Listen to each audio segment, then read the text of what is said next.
بسم اللہ الرحمن الرحیم۔ یہی سوچ کر صبر کر لو، آزمائش جتنی سخت ہوتی ہے اس کا صلہ بھی اتنا ہی بڑا ملتا ہے۔ یہ بھی ہو سکتا ہے اللہ تعالیٰ آپ کی خواہش کے ساتھ آپ کو اور بھی بہت کچھ عطا کرنا چاہتا ہو، اسی لیے صبر کروا رہا ہو۔ جب تم بھول جاتے ہو اس کو، وہ تمہیں لے آتا ہے وہاں جہاں آتا ہے یاد تمہیں، اور پھر بے تحاشا کن کی آس میں پھر صبر کا عادی بناتا ہے، پھر معجزہ کر کے بندے کو اپنا بنا لیتا ہے۔ تکلیف کے لمحے گناہوں میں کمی کر دیتے ہیں۔ تمہارا وقت بھی آئے گا اور پھر دیکھنا اللہ اپنے سارے معجزے تمہارے ساتھ کھڑے کر دے گا اور تم بھول جاؤ گے آزمائش کا دکھ، تمہارے صبر کا صلہ تمہاری خواہش کی قبولیت سے ملے گا۔ میرا اللہ خود پر کسی کا کوئی احسان نہیں رکھتا۔ اگر تم خالص اس کی رضا کے لیے کچھ چھوڑ دو تو یاد رکھنا وہ تمہیں اس سے بہترین ضرور نوازے گا۔ بے شک وہ سب احسان کرنے والوں میں سے بڑھ کر احسان کرنے والا ہے۔ اصل خیر خواہ اور دوست وہ ہے جو ایمان میں اضافے کا سبب بنے، ہمارے ایمان کو بڑھا دے اور جنت تک لے جائے۔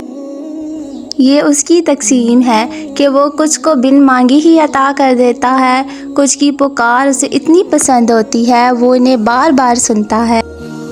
کچھ چیزوں کو، کچھ نعمتوں کو، کچھ لوگوں کو پا کر ہم اللہ کو کھو دیتے ہیں، اسی طرح کچھ چیزوں کو، کچھ نعمتوں کو، کچھ لوگوں کو کھو کر ہم اللہ کو پا لیتے ہیں، اور کچھ کھو کر اللہ کو پا لینے سے بہترین کیا ہو سکتا ہے؟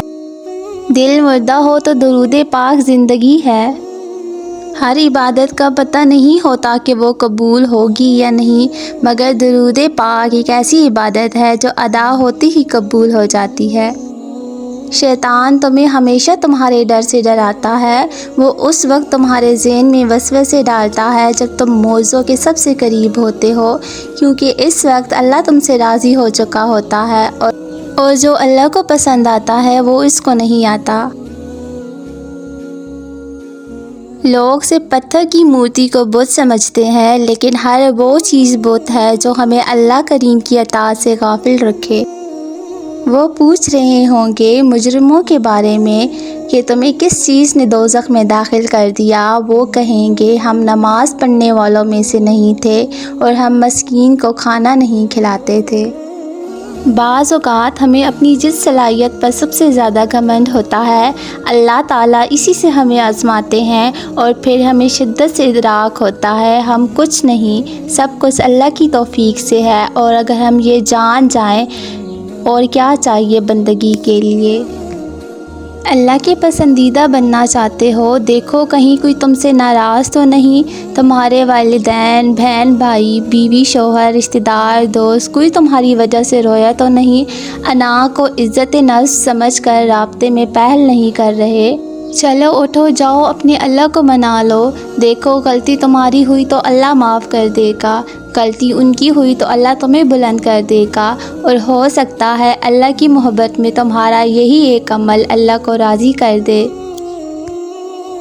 ہم لوگ ہدایت مانگتے ہیں اللہ سے، لیکن ہمارے ہدایت کے کنسیپٹ کلیئر ہی نہیں ہوتے۔ ہدایت یہ نہیں بس مل گئی اور زندگی بن گئی، ہدایت ایک ساری عمر کی جدوجہد ہے۔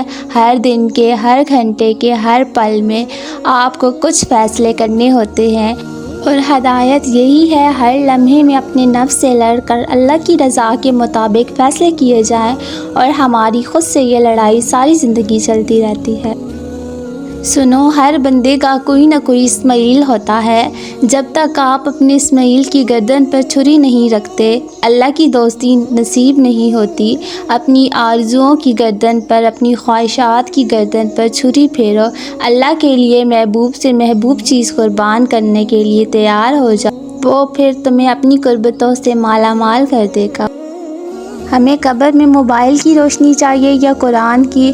بھلا ایسے کیسے ہو سکتا ہے؟ دنیا میں تو ہر وقت ہمارے ہاتھوں میں موبائل ہو اور قبر میں قرآن کا ساتھ مل جائے۔ قبر میں بھی وہی ملے گا جس کو ہم نے دنیا میں ٹائم دیا ہوگا۔ دنیا میں ہی قرآن کو اپنا دوست بنا لیں۔ قیامت کے دن قرآن اپنے پڑھنے والوں اور عمل کرنے والوں کے حق میں سفارش بن کر آئے گا۔ جب اللہ سے تمہارا رشتہ مضبوط اور گہرا ہو جاتا ہے تو وہ تمہیں بھٹکنے نہیں دیتا، گناہ کے در پر کھڑے ہونے کے باوجود وہ تمہیں واپس کھینچ لائے گا، وہ تمہارا الفت کا جواب ضرور دے گا، نمازوں میں سکون کی صورت میں، گناہوں سے اجتناب کی صورت میں، اور تمہاری پکار سن کر قبول کرے گا۔ وہ رب بہت رحیم ہے۔ زندگی کا راز، آپ خاموش رہیں، قدرت جواب دیتی ہے، آپ معاف کر دیں، قدرت عزت دیتی ہے، آپ جھک جائیں، قدرت آپ کو بلند کر دیتی ہے، آپ چھپ جائیں اپنی تشہیر کروانے سے بچتے پھرے، قدرت پھر آپ کو لوگوں کے دلوں میں آپ کی عزت اور محبت ڈال دیتی ہے۔ یہی راز ہے۔ اللہ کے ہاں دل کے خلوص سچے موتیوں کے بہاؤ بکتے ہیں، اللہ کے ہاں پاکیزہ جذبے ہمیشہ قبول کر لیے جاتے ہیں۔ آپ بے شمار محبتیں کریں لیکن اللہ سے زیادہ محبوب کسی کو نہ رکھے، اللہ آپ کو سب کا محبوب بنا دے گا۔ جب کبھی تنہا محسوس کریں تو اپنے رب کو پکار لیں۔ دوست تو سب دوست ہی ہوتے ہیں، لیکن جو دوست آپ کو اللہ کے قریب کرتا ہے اسے نظر انداز نہ کریں بلکہ اسے مضبوط رسیوں سے باندھیں۔ دوستوں کے انتخاب کے معاملے میں محتاط رہیں، بعض اوقات غلط دوستوں کی صحبت تربیت کے رنگ کو پھیکا کر دیا کرتی ہے۔ جب تم یہ سوچتے ہو نا کہ وہ رب تم سے ناراض ہو گیا ہے، وہ تب تمہارے سب سے زیادہ قریب ہوتا ہے۔ واللہ وہ اپنی ناراضی کا خیال لاڑ سے ڈالتا ہے اپنے بندے کے دل میں تاکہ اس کا بندہ بھاگ کر اپنے رب کی بارگاہ میں حاضر ہو جائے۔ وہ تمہیں تم سے زیادہ چاہتا ہے، اس کی محبت سے مایوس نہ ہوا کریں۔ بعض اوقات اللہ آپ کو ایک قدم پیچھے دھکیل دیتا ہے کیونکہ آپ نے اپنی آخری غلطی کو پوری طرح سے نہیں سیکھا۔ اس سے منفی نہ لے، اللہ صرف آپ کے لیے بہتر چاہتا ہے۔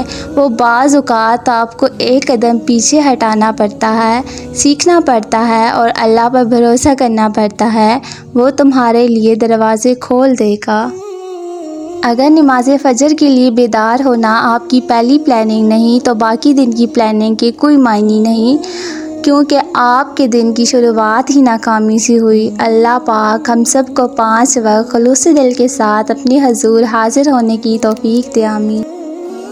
کبھی لوگوں کی جگہ اللہ سے بات کر کے دیکھیے گا، کبھی لوگوں کی جگہ اللہ کو اپنے مسئلے بتا کر دیکھیے گا، کبھی لوگوں کی جگہ اللہ کے سامنے رو کر دیکھیے گا، وہ لذت، وہ اطمینان حاصل ہوگا کہ آپ حیران رہ جائیں گے۔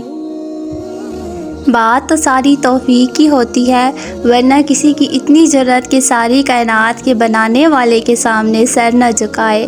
سجدہ بہت بڑی توفیق ہے اور توفیق کی عطا بہت بڑی عطا ہوتی ہے جو محض چند خوش نصیب لوگوں کو ہی حاصل ہوتی ہے۔